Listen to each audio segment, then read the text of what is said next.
up your engine!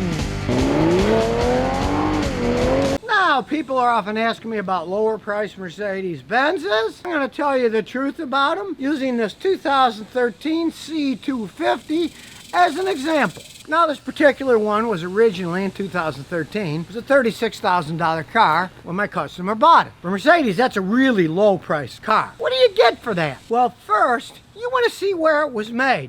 They make them all over the world. They make them in Alabama, they make them in Germany, they make them in China. And of course, what's the best ones? The ones made in Germany. So this particular C250 is the best made one. Made in Germany by Germans. Now, as any Mercedes, especially here in the United States, they have horrendous resale values. This thing's now 2013. I get customers buying these things all the time for $6,000, $7,000. The Kelly Blue Book nonsense says $10,000 to $11,000 average price, but that's only fools. Anybody who's got cash can get them a lot cheaper. They don't hold their resale value at all, like most Mercedes. They just don't. But this one's made in Germany, and it's got a 4-cylinder engine that's pretty reliable. Check under the hood. As you can see, it's got a 4-cylinder engine, and when you look at the side here, it's got a turbocharger. That allows the engine to put out 201 horsepower. Really, that isn't that much for a car like this. This car weighs about 3,500 pounds. It's almost 2 tons. For modern cars, 201 horsepower for all that weight, it's nothing. The little Ford 4-cylinder turbos can put out 300-something horsepower. This is old technology, but I'll give it one plus. It's solid and reliable. It's not fast, but it can last a long time if you change the oil regularly. Since it weighs 600 pounds more than my old Celica, just a little bit, maybe 50 more horsepower, it is not a fast vehicle. And it's hooked up to a 7-speed automatic transmission that's electronically controlled. Now, even with the turbo, it's only got 201 horsepower. That's not all that much power. The transmissions themselves mechanically hold up quite well, but as I said, it's an electronically controlled transmission. And they've had nothing but problems with the transmission controlled module, the computer module that shifts the transmission. The circuit board's short out on these things. Now, you're going to pay a mechanic a lot of money to fix it if he knows what he's doing. But unfortunately, a lot of people don't, and then they get rid of the car. They think the transmission is shot. So, let's say you can find a used one of these. Transmission isn't working right, and somebody thinks, oh, I'm going to have to sell it cheap now. You know a good mechanic, or if you're mechanically inclined, put a transmission control module in it.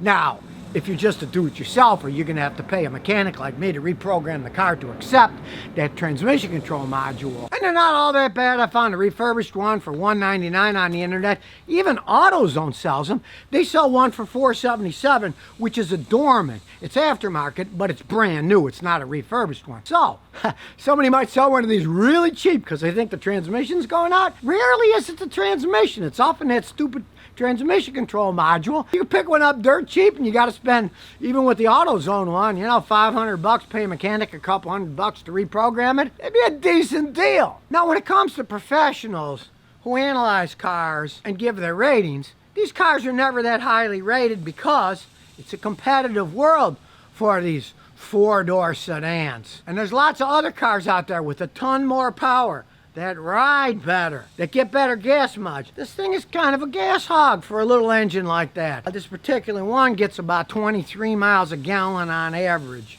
city and highway driving. They are not gas misers, even though they're a small car. As I said, they're a heavy small car. In the trade and amongst the general public, people that know cars say, well, the C-Series, that's for people who want to be seen driving a bling Mercedes, but they don't want to pay for the expensive ones. Now, as I said, this particular one, it was made in Germany. It is a pretty solid built car. There's no arguing that. And of course, if you maintain it, a German car can hold up quite well. This isn't super high-tech car. The 4-cylinder engine. Not a race car. You can't drive it like an absolute maniac. It handles okay. It can last quite some time if you take care of it. Of course, if you're the type of person that takes it to the dealer for maintenance, you're going to pay through the nose at a Mercedes dealer. It doesn't matter what kind of Mercedes it is. They still see it as one of their Mercedes, and they're going to charge you a fortune to maintain it. Things that any mechanic can actually do on most of these. Oil changes, stuff like that.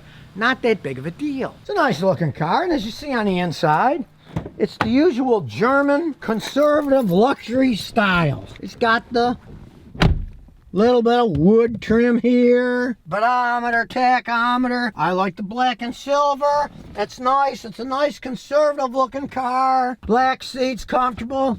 Got the usual sunroof. Useless in Houston, it's too hot. But they're well appointed and they're very comfortable cars, especially on the road. They handle good on the road, they're comfortable, your back's not gonna get sore. And sure, like all cars these days, the plastic isn't what it used to be. You can see the markings are already wearing off on the lock system. But when we look at the back, you know, it's got ample seating in the back. Typical Mercedes luxury. It's got air conditioning blowing in your face. Now, it's only a 4-banger, so it's got a single exhaust.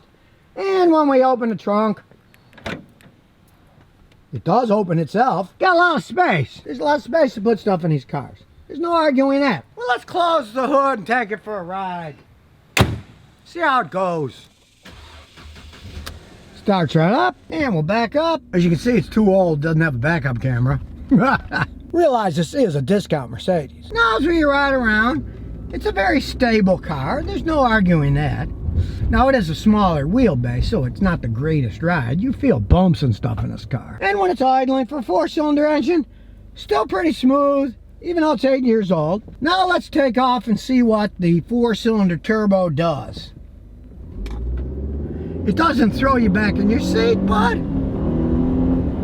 you can hear it shifts very smoothly and does have a reasonable amount of acceleration. It's not a dog. With that acceleration and the suspension, it's actually a very fun car to drive around. That 7-speed transmission is very smooth as long as the transmission module doesn't short out. The turbo actually does work quite well for this tiny car once it kicks in. See, it's got to kick in. There is a little lag there. Now, as far as I'm concerned, paying $36,000 for one of these is a foolish move.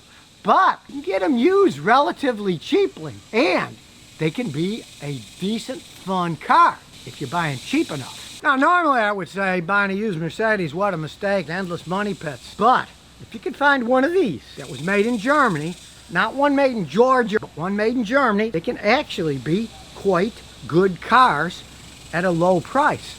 Here, you can take advantage of. Mercedes has the image of endless money pits. Super expensive to maintain. This is a little 4-cylinder engine. Doesn't have all the power that's going to eat everything up. People generally don't drive them like absolute maniacs, so they tend to hold up. It's just like if you're going to buy a used Mustang.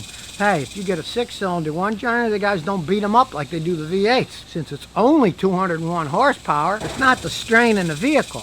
And the engine's going to last longer. You get a small engine, you put too much horsepower like Mustang did, they have problems as they age. This is not over horsepower, and the Germans do make great engines. Just don't expect to get a 4-cylinder engine that gets great gas mileage. It doesn't. But the turbo, it has horsepower and torque, so it does accelerate. And if you're the type of person who doesn't drive like a maniac, you want normal driving, but on a highway when you punch it, you want to be able to pass those 18-wheelers, and you might be happy with a car like this. Now, worldwide, the C-Class is a big seller. They've sold over 2.4 million of them. People want to be seen in a Mercedes or get a C-Class. A lot of them are 4-bangers around the world. They want to try to get a little bit better gas mileage. They have different taxation that a 4-cylinder engine is taxed less. Now, in 2016, Mercedes did sell 86,000 C-Classes in the United States. That was their high watermark. But last year, 2019, in the United States, they only sold 49,000. The sales are kind of down. There's so much competition in these executive compact size cars. But I do have to say, with this 2013 C250 that was made in Germany, it is a pretty stout car. Just think, if somebody paid 36 grand for one new, you pick one up for $6,000 or $7,000 or maybe even less, it's still got a lot of miles. Like I say, you take care of these engines, they can go 300,000 miles or more. The Germans know how to make engines. And other than the transmission control module going out, the actual transmission itself, pretty stable transmissions. So now you know a little bit more about this C-Class Mercedes. So if you never want to miss another one of my new car repair videos, remember to ring that bell.